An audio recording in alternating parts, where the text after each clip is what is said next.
श्रीराम समर्थ। गोपाल कृष्ण भगवान की जय। गीतेतला भक्ती योग आपण समजून घेतो आहोत आणि कर्मयोगानंतर जो योग मार्ग भगवंतांनी सांगितलेला आहे किंवा ज्याला अष्टांग योग म्हणतात, त्या योगाचा शेवट सुद्धा भक्ती मार्गामध्येच होतो असं भगवंत 18व्या अध्यायामध्ये सांगतात. ते म्हणतात, योगिनाम अपि सर्वेषां मद्गते नांतरात्मना श्रद्धावान भजते यो मां समे युक्ततमो मताः. याचा अर्थ असा की जो मला भजतो, जो माझी भक्ती करतो, तोच खरा योगी. म्हणजे अष्टांग योगामध्ये सुद्धा भगवंताला भक्तीच अभिप्रेत आहे. आपल्या सर्वसामान्य माणसांची एक कल्पना अशी आहे, निरनिराळी आसनं करता येणं म्हणजे आपल्याला योग आला, असं लोकांचा एक मोठा गैरसमज आहे. योगासनं करणे म्हणजे योग मार्गाने जाणे असं त्यांना वाटतं आणि पतंजली योगामध्ये आसनांनाच महत्त्व आहे असा एक सर्वांचा मोठा गैरसमज आहे. पण अष्टांग योगामध्ये 8 अंग जी सांगितलेली आहेत, त्यातलं एक अंग हे योगासनांचं आहे, नाही का. सगळ्यात पहिल्यांदा आहे यम, मग नियम, मग आसन, प्राणायाम, प्रत्याहार, नाही का, आणि मग धारणा, ध्यान आणि समाधी, असे 8 टप्पे किंवा 8 अंगाने जी साधना केली जाते त्याला अष्टांग योग साधना असं म्हणतात. त्यापैकी यमनियम झाल्यानंतर आसन हा 3रा टप्पा आहे. परंतु लोकांचा समज असा होतो की मला योगासनं करता येतात, मला अनेक प्रकारची आसनं करता येतात, म्हणजे मी योगाभ्यासी आहे. तसं नाही आहे. ही सुरुवात आहे. यम नियम याचा अर्थ आपल्यावर बंधनं कुठली असली पाहिजेत, आपण वागावं कसं, आपलं आचरण कसं असावं, याच्याविषयी मार्गदर्शन करणारी जी तत्त्व आहेत त्यांना यमनियम म्हणतात. त्यानंतर आसन, त्यानंतर प्राणायाम हा एक श्वासावर ताबा मिळवण्याचा विधी आहे. त्यानंतर प्रत्याहार, प्रत्याहार म्हणजे काय की साठा न करणे, कुठलीही गोष्ट साठवायची नाही, परिग्रह करायचा नाही, अपरिग्रहता म्हणजे प्रत्याहार. त्याच्यानंतर धारणा करायची की भगवंत आणि मी, आम्ही दोघं एक आहोत, मी भगवंताचा आहे, ही मनामध्ये धारणा करायची. मग त्याचं ध्यान करायचं आणि त्या ध्यानातून आपण समाधी अवस्थेकडे जायचं. अशा प्रकारे हे 8 टप्पे असणारं 8 अंगांचं अष्टांग योग साधना आहे. आणि याच्यामध्ये श्रद्धावान भजते यो मां समे युक्ततमो मताः असं भगवंतानीच सांगितलं. जो मला भजतो, जो माझं भजन करतो, जो माझी भक्ती करतो, तोच खरा योगी. आता ज्ञानमार्गाचा विचार करूया. ज्ञानमार्गाचा शेवटसुद्धा भक्तिमार्गामध्येच होतो. कारण भगवान सांगतायत, ब्रह्मभूतः प्रसन्नात्मा, अशा ज्ञानी भक्तालाच पराभक्तीचा लाभ होतो. आणि पराभक्ती प्राप्त झाली की त्याला भगवंताची प्राप्ती होते असं भगवंत 18व्या अध्यायामध्ये सांगतात. आणि 15व्या अध्यायाचा शेवट भगवंतानी पुरुषोत्तम योग सांगताना केलेला आहे. तो असा, यो मामेवम सम्मूढो जानाति पुरुषोत्तमं स सर्वविद भजती मां सर्वभावेन भारत. नाही का? या श्लोकाचा अर्थ असा की भगवान गोपालकृष्ण अर्जुनाला सांगतायत की हे अर्जुना, जो मला म्हणजे गोपालकृष्णाला संशयरहित होऊन मीच पुरुषोत्तम भगवान आहे असं जाणतो, तोच सर्वज्ञ होय, तोच खरा ज्ञानी होय. आणि म्हणून तो माझ्या भक्तीमध्ये पूर्णपणे संलग्न होतो. असं 15व्या अध्यायाच्या शेवटच्या श्लोकामध्ये भगवान श्रीकृष्ण आपल्याबद्दल अर्जुनाला सांगतात. यावरून तुमच्या एक गोष्ट लक्षात यायला हरकत नाही की गीतेमध्ये जरी कर्मयोग सांगितलेला असला, ज्ञानयोग सांगितलेला असला आणि अष्टांग योग सांगितलेला असला, तरी हे स्वतंत्रपणे सांगितलेले नसून भक्तीच्या कक्षेमध्येच त्यांना सांगितलेलं आहे. म्हणजे भक्ती सांगण्याच्या निमित्ताने या सगळ्या गोष्टी सांगितलेल्या आहेत, हे लक्षात घ्या. आता भक्ती हा शब्द जो सारखा आपण वापरतो, त्या भक्ती शब्दाचा अर्थ असा आहे की ईश्वरावर असणारी निष्ठा, श्रद्धा, ईश्वरावर असणारा भाव, ईश्वराबद्दल असणारी अनन्यता. ही अनन्यता किंवा ही ईश्वरनिष्ठा, हा श्रद्धाभाव जर आपल्या मनामध्ये असेल तर आणि तरच आपल्याला त्या परब्रह्माची प्राप्ती होते, हे गीतेमध्ये ठासून सांगण्यात आलेलं आहे, नाही का? आणि म्हणून गीतेमध्ये महत्त्वाचा श्लोक कुठला असेल तर भगवान श्रीकृष्ण अर्जुनाला सांगतायत, मन मना भव आणि माम एकम शरणम व्रज. नाही का? या दोन गोष्टी गीतेमध्ये अत्यंत महत्त्वाच्या आहेत. मन मना भव म्हणजे काय की तुझं मन माझ्यामध्ये एकरूप करून टाक, नाही का? किंवा मनाला न मन या अवस्थेमध्ये नेऊन टाक आणि माझ्यामध्ये संलग्न कर. आणि पुढे म्हणतात, माम एकम शरणम व्रज, सर्व काही सोड आणि मला तू शरण ये. म्हणजे गीतेमध्ये भगवंतानी अर्जुनाला स्पष्टपणे सांगितलेलं आहे की मला शरण आलास तर आणि तरच तू तरुण जाशील.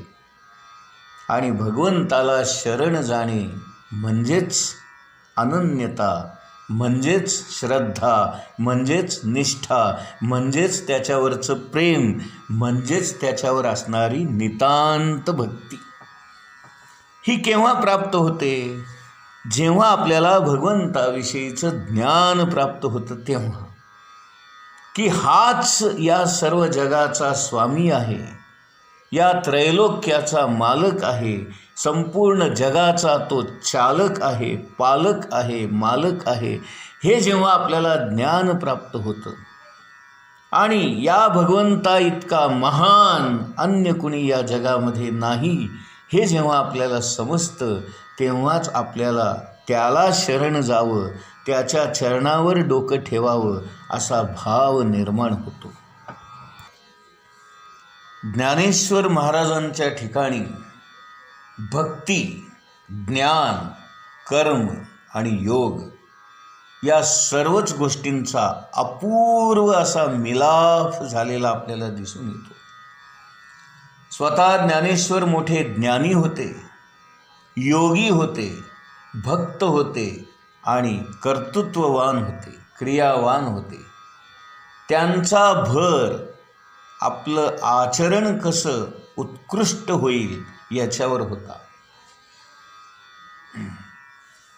देहाचे चोचले यथास्थित पुरवून तोंडाने अहम ब्रह्मास्मी अशा गप्पा मारणाऱ्या कर्मभ्रष्टाला ते काहीही किंमत देत नाहीत.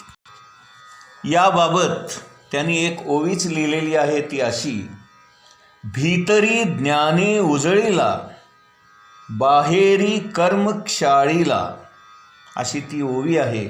आणि ते म्हणतात की आतमध्ये नाही का देहाचे चोचले पुरवतोय आणि बाहेरून मात्र मी ब्रह्माची प्राप्ती करण्यामध्ये मग्न आहे, अहम ब्रह्मास्मी असा सारखा घोष करतो आहे, अशा ढोंगी भक्तांना किंवा कर्मभ्रष्टांना ज्ञानेश्वर महाराज अजिबात किंमत देत नाहीत. एक सुंदर उपमा त्यांनी दिलेली आहे. ते म्हणतात की कलशही सोन्याचा असावा आणि त्यात गंगेचं उदक भरलेलं असावं. त्याप्रमाणे आपलं बाह्य शरीर, इंद्रिये कर्म आणि आचरणाने पवित्र असावीत आणि आतमध्ये निर्मल विमल असं भगवंताविषयीचं ज्ञान असावं. अशा प्रकारे आत आणि बाहेर उत्कृष्ट असलेला, उत्तम असलेला साधकच ज्ञानेश्वर महाराजांना पसंत आहे. ज्ञानेश्वरी या ग्रंथामध्ये भक्तीच्या निरनिराळ्या अंगांची ज्ञानेश्वर महाराजांनी अगदी सविस्तर अशी उत्कृष्ट आणि भरपूर चर्चा केलेली आहे. हा भक्तियोग जाण माझा, अथवा आम्ही परमभक्ती आपुली म्हणू, असे म्हणून भक्तीच्या व्याख्यासुद्धा त्यांनी केलेल्या आपल्याला आढळतात. आणि त्या वेळेला जेव्हा आपला तो उल्लेख ज्ञानेश्वरीमध्ये येईल तेव्हा आपण त्याची सविस्तर चर्चा करूया. आत्ता आपण प्रस्तावना पाहतो आहोत म्हणून थोडं सांगतोय. नारदांनी आपल्या भक्तिसूत्रामध्ये भक्तीची व्याख्या जी केलेली आहे ती सांगितली आहे. ते म्हणतात की भक्ती म्हणजे परमात्म्याच्या विषयी असणारं नितांत प्रेम, नाही का. आणि म्हणून ती व्याख्या काय केली आहे त्यांनी, सा त्वम अस्मिन परमप्रेम रूपा, असं ते म्हणतात. पुढे त्यांनी अनिर्वचनीयम प्रेमस्वरूपम असं म्हणून आपली व्याख्या करता येत नाही असंही मान्य केलेलं आहे. याचं कारण कळलं का तुम्हाला, की माझं अमुक एका माणसावर प्रेम आहे हे आपल्याला सांगता येतं, पण प्रेम आहे म्हणजे नक्की काय आहे, कसं आहे, ते कसं केलं जातं, काय केलं जातं हे काही सांगता येत नाही. कारण हा मनातला भाव आहे, तो शब्दांनी व्यक्त करता येत नाही, नाही का.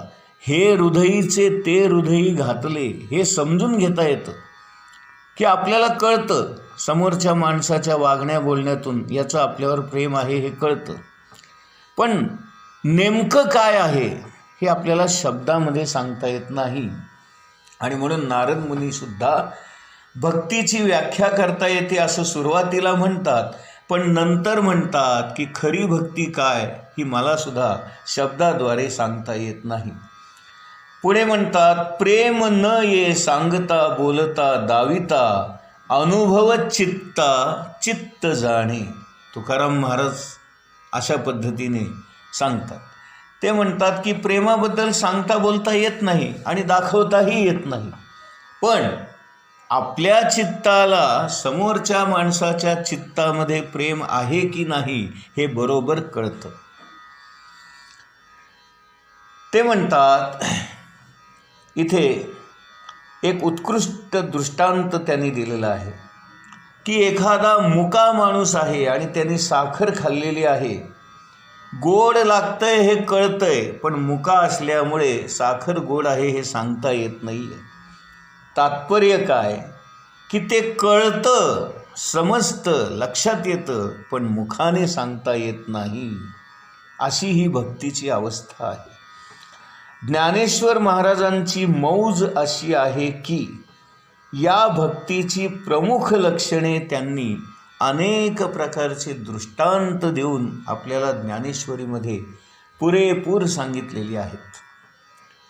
प्रेमाची अनन्यता हे एक मोठं भक्तीचं चिन्ह आहे.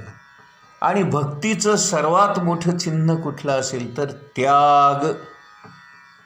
ज्याच्यावर आपलं प्रेम असतं त्याच्यासाठी आपण आयुष्यामध्ये खूप काही त्याग करत असतो.